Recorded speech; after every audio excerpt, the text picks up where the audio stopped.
What's up, guys? Mickle here, and it looked like the cryptocurrency markets were ready to skyrocket, and then we got fears of World War III. In this video, I want to talk about how impactful this catalyst is going to be going forward. How much of an issue are we facing with World War III concerns going forward on the XRP ledger? Guys, there's a lot of people saying that this is going to be the next black swan event, that this is going to be the big thing that takes this market down. Guys, in this video, I want to give you all my opinions around this because I think it's really important right now.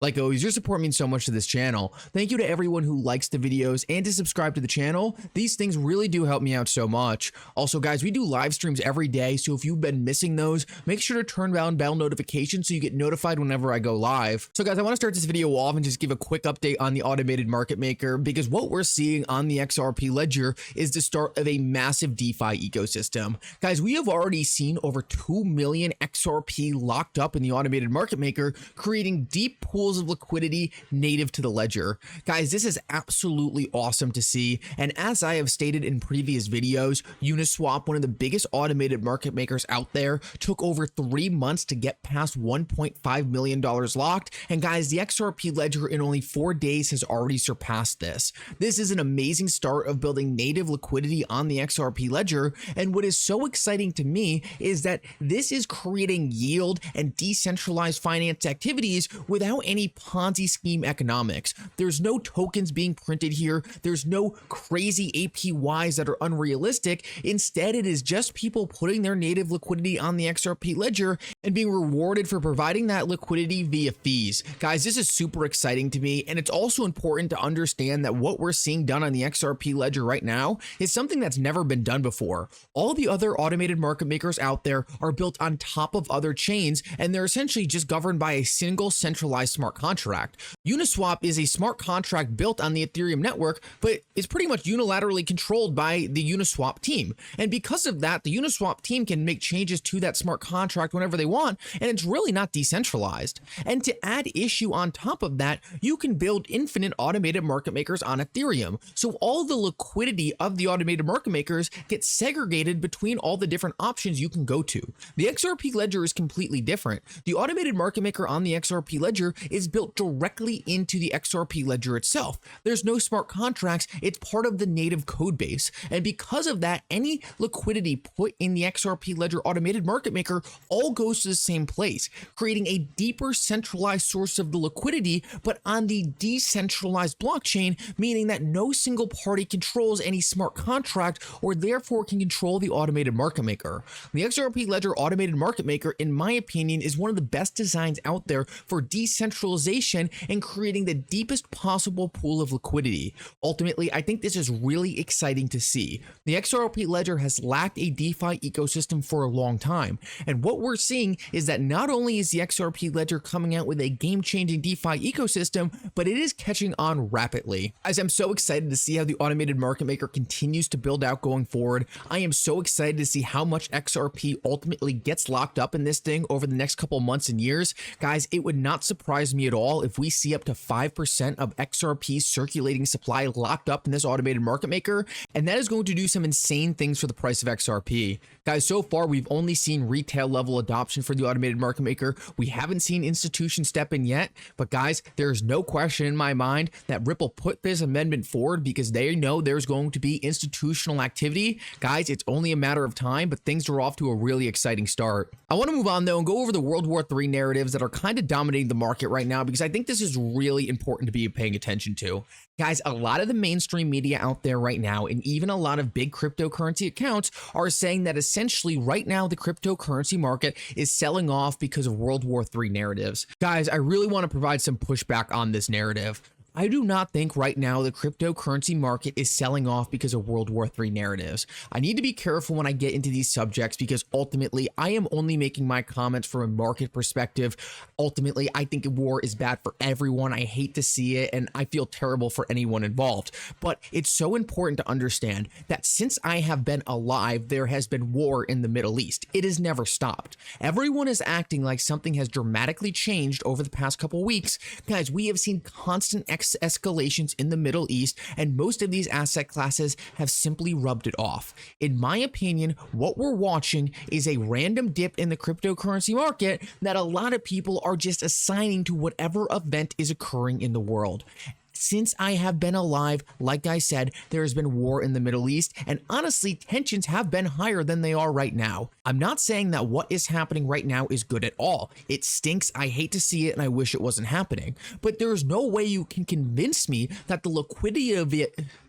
But there is no way that you can convince me that the liquidity event we saw the other day was purely because of World War III concerns. In my opinion, it is a lot more likely that there are whales playing games behind the scenes. What we saw today is the approval of the Hong Kong ETF. Guys, this is going to bring absolutely ridiculous amounts of money into the cryptocurrency ecosystem. We are watching jurisdictions all over the world flip on the switch and allow people into cryptocurrency like we've never seen before. Up until a couple of years ago, guys, a lot of people were still concerned that jurisdictions around the world were going to ban cryptocurrencies, that the United States might ban cryptocurrencies, that China might ban cryptocurrencies. But the exact opposite thing is happening. All these different nations are opening their arms to this asset class, and some countries are taking longer than others, like the United States with the SEC. But ultimately, the risk that this asset class is going to be outlawed is decreasing rapidly every single day. And guys, what do we know? We know that most of the people at the top have tons and tons of money. They know how to create liquidations. They know how to essentially attack the sell orders of other big institutions. And guys, I think that's what we really saw over the weekend. I think we saw institutions fighting to liquidate one another. I think we saw institutions fighting to buy cheaper cryptocurrencies because ultimately they understand what is about to come to this asset class. Guys, we are about to watch new levels of money come here that we have never seen prior. We are watching a complete shift in the supply and demand dynamics for cryptocurrencies, and it is going to change the game forever. This is why I think it's so important that you don't fall for this World War III kind of narrative being pushed around right now. Guys, there is always going to be wars going on in the world, unfortunately. And people are always going to try to say that this next war is going to be the big one, the one to lead to World War III, the one to lead to the Black Swan. But I have been hearing this every single year since I have been part of this community. And one of these times, hopefully not, but maybe one of these times it's right. But guys, if you try to build investment decisions based off things like this, you are just going to continually get left in the dust. Ultimately, when you really think about it, something like a world war, something like political division, something like countries dividing against each other is ultimately just more bullish for cryptocurrencies. Cryptocurrencies are decentralized neutral assets. They allow different counterparties to interact without having trust for one another. They allow different countries to interoperate without having to use the same system. A world of chaos, a world of uncertainty is actually a good thing for cryptocurrencies. And that is once again why I push back so hard against this narrative that essentially we saw a big sell-off because there is chaos in the world.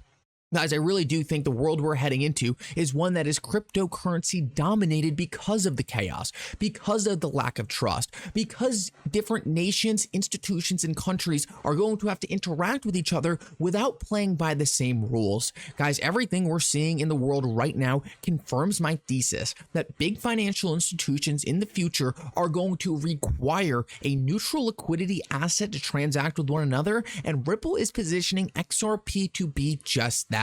Let's take a look at where the market sits right now and evaluate why big institutions might want to be manipulating one another. What we are seeing is it is plain obvious. We are right around the corner from a massive explosion in the price of these assets. We are watching the biggest jurisdictions in the world come online to start acquiring these assets in massive quantities. And guys, the institutions know this. The big institutions are greenlighting retail to come in. They are greenlighting the institutions to start buying